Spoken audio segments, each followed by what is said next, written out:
Carlos Ghosn, the disgraced former Nissan CEO who was supposed to be under house arrest and facing up to 15 years in prison, appeared in Beirut holding a press conference, basically giving Japan the middle finger.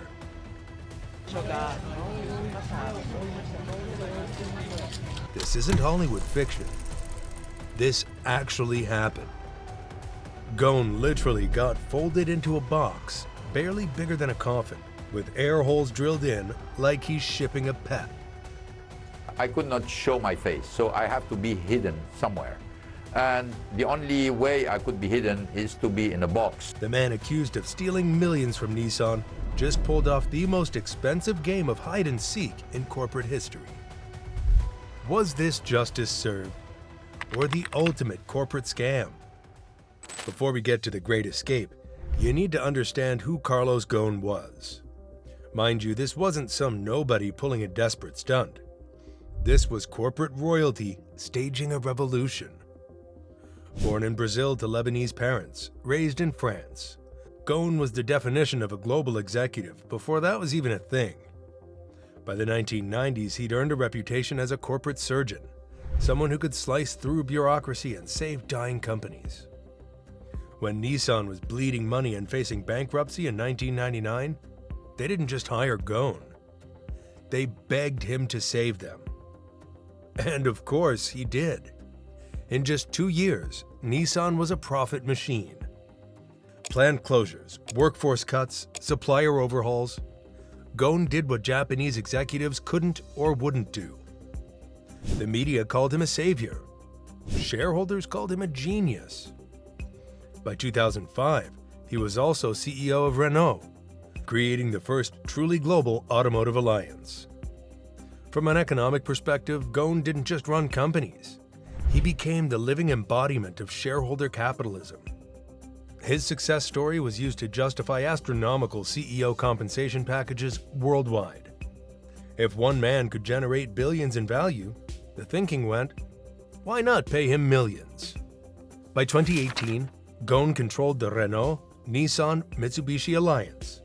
470,000 employees across 3 continents, producing over 10 million vehicles annually. He didn't just run a company.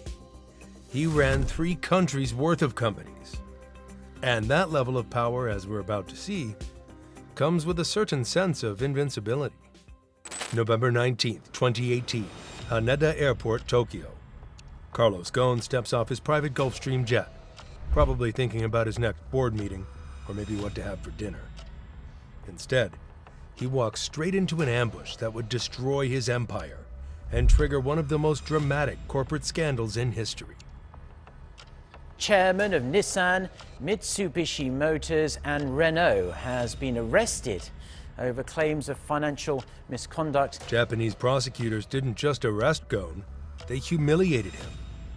Handcuffs, perp walk, the full spectacle. The charges were staggering. Underreporting his compensation by $80 million over 5 years, using company funds for personal expenses, breach of trust.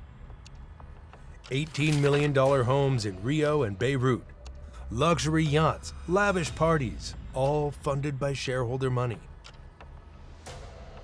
The man who had been celebrated as a corporate savior was suddenly accused of being a corporate thief. Within hours of his arrest, Nissan's stock price plummeted. The carefully constructed alliance between Renault and Nissan began showing cracks. Mitsubishi distanced itself. The market had valued Ghosn's leadership at billions. But now that same leadership was being questioned, investigated, and dismantled in real time. Welcome to the Japanese criminal justice system, where the conviction rate is 99.4%. Not 99, not 98. 99.4%. When Japanese prosecutors decide you're guilty, you're guilty. The question isn't whether you'll be convicted. The question is how long they'll take to break you first. Ghosn found himself in a 6 by 9 foot cell in the Tokyo detention center. No heating, no air conditioning. Lights on 24/7. He was interrogated for up to 8 hours a day without his lawyer present. He could not contact his wife. He couldn't speak to the media.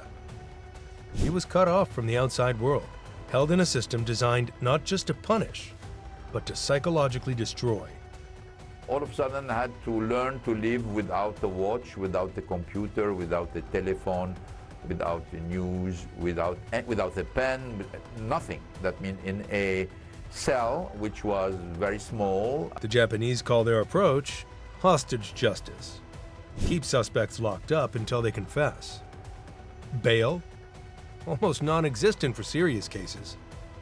Due process? More like trust the process. Gon wasn't exactly innocent. The financial irregularities were real. The unreported compensation existed. The personal expenses charged to company accounts happened. So while the Japanese system was brutal, it wasn't targeting a saint. By late 2019, Carlos had been in Japanese custody for over a year. His trial date kept getting pushed back. His wife was barred from visiting him. His reputation was in ruins. His companies had moved on without him. And the media narrative had shifted from fallen CEO to forgotten criminal. The only memory I have of this moment is shock, frozen, trauma. This is when something shifted in Gon's mind. He realized he was being erased. The business world had already written him off. The Japanese system was slowly grinding him down. His legacy was being rewritten by prosecutors and former colleagues who painted him as nothing more than a greedy executive. Gon understood something that most defendants don't. In the court of public opinion, silence equals guilt. Every day he remained locked up was another day his enemies controlled his story. So he made a calculation that would have seemed insane to anyone else. He would break out. Not through legal channels, not through diplomatic pressure, not through plea bargaining. He would physically escape from Japanese justice and rebuild his narrative from scratch.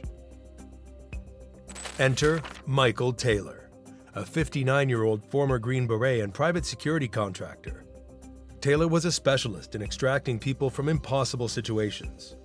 Corporate executives kidnapped overseas, journalists held by hostile governments, Americans trapped in war zones. Gon's team reached out to Taylor and his longtime associate, George Antoine Zayek. Their solution was audacious in its simplicity. They wouldn't try to sneak past security. They would hide in plain sight. The plan was I could not show my face, so I have to be hidden somewhere. And the only way I could be hidden is to be in a box or be in a luggage, so nobody could see me. Taylor's team rented space in a music hall near Osaka. They posed as an international band preparing for a tour, complete with legitimate bookings and paperwork. They studied airport security protocols, learned the schedules of every shift, mapped out blind spots in surveillance coverage. The centerpiece was a custom flight case, the kind professional musicians use to transport expensive equipment. But this one was modified with air holes, padding, and just enough space for a 5'7" billionaire to curl up inside. Taylor's team tested it repeatedly, measuring weight distribution, airflow, and detection avoidance. Conservative estimates put the cost at $400,000. Pocket change for a man whose net worth peaked at over $120 million. The plan kicked into motion at 2:30 p.m. Gon left his Roppongi house, where he lived under strict surveillance, and made his way to the nearby Grand Hyatt. The walk was inconspicuous, part of a routine, and that's exactly why it worked. Concealing his intentions behind everyday gestures, Gon spent a couple of hours at the hotel. Then he boarded a Shinkansen bullet train bound for Osaka. That evening, his rescuers Michael Taylor and George Antoine Zayek wheeled large black cases through Premium Gate Tamayura, a private jet terminal near Kansai Airport. Staff let the gear pass unchecked. No questions asked. At 11:10 p.m., the chartered Bombardier, its windows filled with pleated shades, lifted off. The flight went first to Turkey. Now, Lebanon wasn't chosen randomly for Gon's grand finale. Turns out there is no extradition treaty with Japan. Ghosn held Lebanese citizenship through his parents. And most importantly, Lebanon's economic and political elite had every incentive to protect someone who could bring international investment and prestige to their struggling nation. The second leg of the journey was almost anticlimactic. From Istanbul, Ghosn boarded another private jet, this time as a passenger, not cargo, and flew to Beirut. He touched down on Lebanese soil legally, using his Lebanese passport, looking like any other dual citizen returning home. Except this particular homecoming triggered an international incident. Within 24 hours, Ghosn held a press conference that was broadcast worldwide. Gone was the defeated prisoner from Tokyo. In his place stood a defiant executive who claimed he'd fled not justice, but injustice. He painted himself as a victim of a rigged Japanese system, a foreign scapegoat targeted by nationalist prosecutors and jealous competitors. Japan was furious. They demanded Ghosn's immediate return and threatened diplomatic consequences. France found itself caught between two allies, unsure whether to support their citizen or their Asian trading partner. Interpol issued a red notice, but that's essentially a strongly worded letter when the target is protected by a sovereign government. Interestingly, Lebanon didn't just protect Ghosn the person, they embraced Ghosn the symbol. Here was proof that a small Middle Eastern nation could tell major world powers to go pound sand. Lebanese officials spoke about sovereignty and due process, while privately calculating the economic benefits of harboring a billionaire with global connections. Japan had captured a corporate king, only to watch him disappear across international borders they couldn't cross. Their 99.4% conviction rate meant nothing in Beirut. Their arrest warrants were just expensive paperwork. While Ghosn was settling into his Lebanese mansion, the corporate empire he'd built was collapsing spectacularly. The Renault-Nissan-Mitsubishi alliance, once hailed as the future of global automotive cooperation, began tearing itself apart. Nissan moved aggressively to distance itself from its former chairman. They fired executives who had been loyal to Ghosn, restructured management, and launched their own investigation into his conduct. Renault found itself in an impossible position, caught between their Japanese partners and their obligations to shareholders who had supported Ghosn for decades. The alliance that had produced over 10 million vehicles annually was suddenly producing corporate lawsuits and boardroom coups instead. Nissan's stock price, already battered by the initial arrest, plummeted further as investors lost confidence in the company's ability to function without its former leader. Renault shares followed suit. The combined market capitalization of both companies fell by tens of billions of dollars as the escape dominated headlines worldwide. Thousands of employees who had built their careers around the alliance suddenly found themselves working for companies that were more interested in litigation than innovation. Suppliers who had invested heavily in alliance-specific operations watched contracts disappear. Ironically, Ghosn had spent decades preaching the gospel of shareholder value, arguing that great leaders were worth enormous compensation because they created enormous wealth. But his escape had destroyed more shareholder value in months than most CEOs could create in years. Carlos Ghosn didn't just escape from prison, he escaped from accountability itself. And in doing so, he exposed the fundamental lie at the heart of modern corporate governance, that executives and ordinary people play by the same rules. When regular people face criminal charges, they get public defenders and plea bargains. When billionaires face criminal charges, they get private armies and private jets. When working-class defendants flee jurisdiction, they become fugitives hunted by every law enforcement agency on the planet. When corporate executives flee jurisdiction, they become international celebrities holding press conferences. The global economy has created a class of people who live above the law, not because they're legally immune. Ghosn was definitely breaking laws, but because they have resources that make laws irrelevant. Money doesn't just buy lawyers, it buys countries, it buys sovereignty, it buys the right to choose which legal system governs your life. But there's an even deeper truth here about power and narrative control. Ghosn understood that in the modern world, whoever controls the story controls reality. Japanese prosecutors had the legal system, but Ghosn could rewrite history from a safe distance.